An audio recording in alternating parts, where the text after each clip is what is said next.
अस्सलाम वालेकुम। एक और सियासी दंगल सजने जा रहा है यहाँ शहर इक़्तिदार में 12 मार्च को। यह सियासी दंगल है जी चेयरमैन सेनेट के इंतखाबात होने हैं। मुकाबला है एक तरफ पीडीएम के जो उम्मीदवार हैं पाकिस्तान के साबिक़ वज़ीर आज़म सैयद यूसुफ रज़ा गिलानी, जबकि जो हुकूमती अलायंस के उम्मीदवार हैं सादिक संजरानी, उनके दरमियान। इस हवाले से यहाँ शहर इक़्तिदार में सियासी जोड़ तोड़ अपने अरूज पर पहुँच चुका है। आज की क्या बड़ी खबरें हैं और क्या पॉलिटिकल डेवलपमेंट हुई है इस इंतखाबात के हवाले से, या खुसूसन इस वीडियो में ये देखेंगे कि मरियम नवाज शरीफ आजकल खासा परेशान दिखाई दे रही हैं।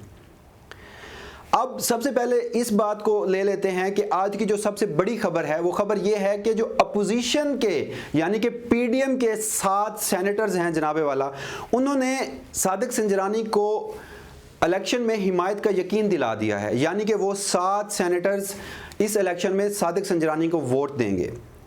और यहाँ पर एक और बात भी इंटरेस्टिंग है कि ये जो इलेक्शन होने जा रहे हैं ये इलेक्शन भी खुफिया राय शुमारी के तहत होंगे।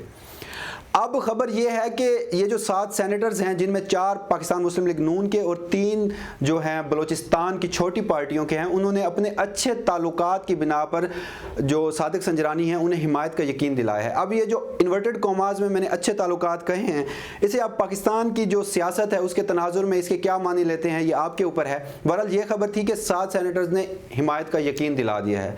इसके अलावा अब आज हुकूमत हो या जो मौजूदा चेयरमैन सेनेट सादिक संजरानी, वो अपने फ्रंट फुट पर खेलते हुए दिखाई दे रहे हैं। और कहा यह जा रहा है और सियासी हलकों में और सहाफ़ती हलकों में ये खबर होने जा रही है कि जनाबे वाला पाकिस्तान की जो ताकतवर कुव्वतें हैं या पाकिस्तान की तहरीक इंसाफ की गवर्नमेंट है, इस वक्त वो अपने मुकम्मल पत्ते खेलने जा रही है। और उनका तमाम तर झुकाव जो है वो इस वक्त जो मौजूदा चेयरमैन सेनेट हैं सादिक संजरानी, उनके हक में है और 12 मार्च को पलड़ा उनका भारी रहेगा। अब मैं आपको थोड़ा सा माजी में लेकर जाता हूँ। अदम एतमाद की तहरीक हुई थी अगस्त 2018 में इसी सादिक संजरानी के ख़िलाफ़। जो अपोजिशन है आज की, उसी वक्त भी ये इकट्ठी थी, आज भी ये पीडीएम की सूरत में इकट्ठी है। तो इन्होंने एक अदम एतमाद की तहरीक पेश की थी। तो जनाबे वाला उस वक्त हुकूमत के या अपोजिशन के जो सेनेटर्स थे उनकी तादाद में जो फ़र्क था वो 14 के करीब था। मगर आज अददी अक्सरियत की बात की जाए तो हुकूमत और अपोजिशन के दरमियान जो फ़र्क है वो 5 से 6 सेनेटर्स का है। यानी कि अगर सादिक संजरानी चंद सेनेटर्स तोड़ने में भी कामयाब हो जाते हैं तो वो अपनी जो इस वक्त की सीट है उसे बचाने में कामयाब दिखाई देते नज़र आते हैं। इसके अलावा आज की वीडियो में ये भी बात करेंगे कि आज हुकूमत ने एक और पॉलिटिकल मूव खेली है। और वो मूव ये थी कि उन्होंने जो जमीयत उलमा इस्लाम फे के सेक्रेटरी जनरल हैं अब्दुल गफूर हैदरी साहब, उन्हें डिप्टी चेयरमैन सेनेट की ऑफ़र कर दी। और उन्होंने कहा है कि अगर आप हुकूमत का साथ देंगे तो हुकूमत आपको डिप्टी चेयरमैन सेनेट का ओहदा देने का इरादा रखती है।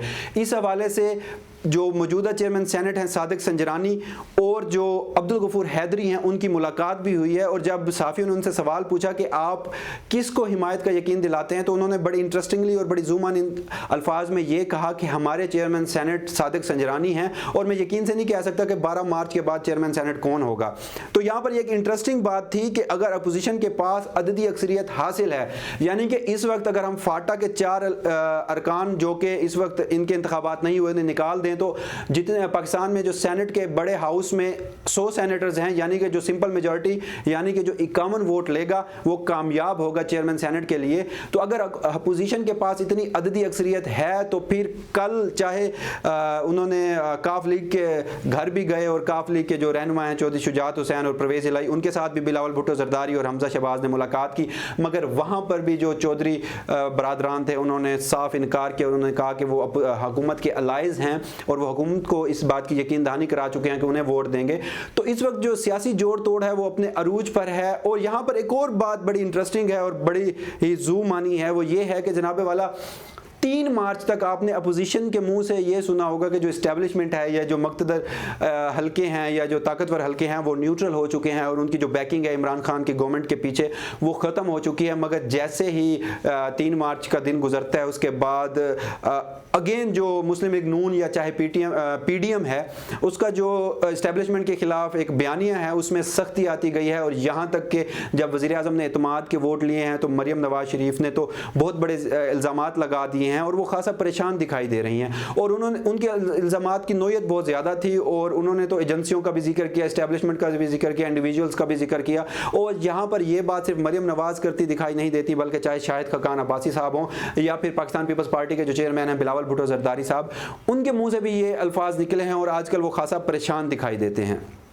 इस हवाले से ये जो आज की सबसे बड़ी खबर थी कि जो अपोजिशन के 7 सेनेटर्स हैं उन्होंने सादिक संजरानी की हिमायत का यकीन दिलाया है। तो मरियम नवाज़ ने अभी इस वक्त जब मैं ये वीडियो कर रहा हूँ तो यहाँ पर पाकिस्तान मुस्लिम लीग नून के जो सेनेटर्स हैं उन्हें हाई टी पर बुलाया है और उनके ऊपर कड़ी निगरानी रखी जा रही है और उनके साथ बात भी की जा रही है, क्योंकि जो पार्टी के सरबराह हैं उन्हें उन सेनेटर्स का पता है। और जब 2018 की अगस्त की मैंने बात की, इसी सादिक संजरानी के खिलाफ अदम एतमाद की तहरीक लाई गई थी, तो तब भी इन लोगों को पता था, मगर किसी में पाकिस्तान की एक सियासी तारीख है और यहाँ पर इखलाकियात हों या नॉर्म्स हों या जमहूरियत हो, वो उसे हर बंदा अपनी उसकी तशरीह करता है और अपने फ़ायदे के लिए इस्तेमाल करता है। तो उन पार्टियों को पता होने के बावजूद भी उन सेनेटर्स के खिलाफ कोई कार्रवाई नहीं की गई थी। तो आजकल ये तो बड़ी खबरें थी आज की। और इस हवाले से जबकि दूसरी तरफ एक और उम्मीदवार हैं जनाबे वाला, वो हैं सैयद यूसुफ रज़ा गिलानी साहब। वो भी अपने मुकम्मल हाथ पांव मार रहे हैं और अपने कार्ड्स खेल रहे हैं और उन्होंने जो इतनी बड़ी जो 11 जमातें 10 जमातें हैं पीडीएम में, उन्होंने जो अपना पूरा जोर लगाया था वो इस्लामाबाद की सीट पर लगाया था। आसिफ अली जरदारी के बारे में ये कहा जाता है कि वो किंग मेकर हैं और जब भी सेनेट के इंतखाबात होते हैं वो हर सूबे से अपने सेनेटर्स निकालते हैं और माजी की तारीख में भी ऐसा होता रहा है। मगर इस बार चाहे आसिफ अली जरदारी साहब हों या मियां मोहम्मद नवाज शरीफ हों या कोई भी हो, उन्होंने जो पूरा जोर लगाया था वो यहाँ पर सैयद यूसुफ रज़ा गिलानी की सीट पर लगाया था और वो उसे जीतने में कामयाब हुए, अब्दुल हफीज़ शेख को हराने में कामयाब हुए। तो इस वक्त मुलाकातें भी ज़ोरों शोर से जारी हैं, चाहे कल बिलावल भुट्टो जरदारी की चौधरी बरादरान से मुलाकात थी या आज कुछ देर पहले अभी पाकिस्तान पीपल्स पार्टी का जो एक वफ्द है वो MQM के वफ्द से भी मिलने जा रहा है और उन्हें पेशकश कर दी है कि अगर आप हुकूमत को छोड़कर अपोजिशन के अलायंस में आते हैं तो आपको डिप्टी चेयरमैन सेनेट का ओहदा दिया जाएगा। यहाँ पर एक और बात भी इंटरेस्टिंग है कि मुस्लिम लीग नून है, उसमें जो नवाज शरीफ का बयानिया है, मियां मोहम्मद नवाज शरीफ का बयानिया है, वो आज भी वही सख्त है, इदारों के खिलाफ है, इंडिविजुअल्स के खिलाफ है। और वो इस वक्त ये चाहते हैं कि जो पीडीएम है वो सड़कों की सियासत करे, लॉन्ग मार्च करे, किसी तरह इस हुकूमत का खात्मा हो, नया सेटअप आए और नए इंतखाबात हों। मगर इस वक्त पाकिस्तान पीपल्स पार्टी ने पीडीएम में अपनी गिरफ्त मजबूत की हुई है। इस वक्त पाकिस्तान पीपल्स पार्टी ने पीडीएम से जो फ़वायद लिए हैं वो मुस्लिम लीग नून ने भी नहीं लिए और मुस्लिम लीग नून के हलकों में भी यही बात की जा रही है। तो यहाँ पर यह बात भी इंटरेस्टिंग है कि अगर इस बार चेयरमैन सेनेट के लिए यूसुफ रज़ा गिलानी कामयाब नहीं होते तो एक बार फिर पाकिस्तान पीपल्स पार्टी फ्रंट फुट पर आ जाएगी, बैक फुट पर आ जाएगी और मियां मोहम्मद नवाज शरीफ पीडीएम में उनका बयानिया फ्रंट फुट पर आ जाएगा। तो इस वक्त मरियम नवाज़ क्या सोच रही हैं, मियां मोहम्मद नवाज शरीफ क्या सोच रहे हैं, या बिलखुसूस अगर हम हुकूमत की बात करें जनाबे वाला, तो वाकई ही एक बहुत बड़ा अपसेट हुआ था हफीज़ शेख की हार में। तो इस वक्त हुकूमत भी अपना पूरा जोर लगा रही है, क्योंकि उस हार के बाद इमरान खान को बैक फुट पर जाना पड़ा और उन्होंने बयानात भी दिए, कौम से खिताब भी करना पड़ा और इवन के एतमाद का वोट भी लेना पड़ा। तो सियासी सूरत हाल इंतहाई इंटरेस्टिंग है। बात हो रही है इस वक्त ये कि सादिक संजरानी अपनी सीट बचाने में कामयाब हो जाएंगे, लेकिन दूसरी तरफ जो सैयद यूसुफ रज़ा गिलानी है और बिलखुसूस आसिफ अली जरदारी या बिलखुसूस पाकिस्तान पीपल्स पार्टी, वो भी अपना पूरा जोर लगा रही है। तो ये कुछ खबरें थी आज की जो सियासी दंगल जिसे मैंने कहा 12 मार्च को। तो अब 12 मार्च का दिन ही बताएगा कि पाकिस्तान में ये सियासत किस तरफ जा रही है और इस सियासत का रुख क्या है।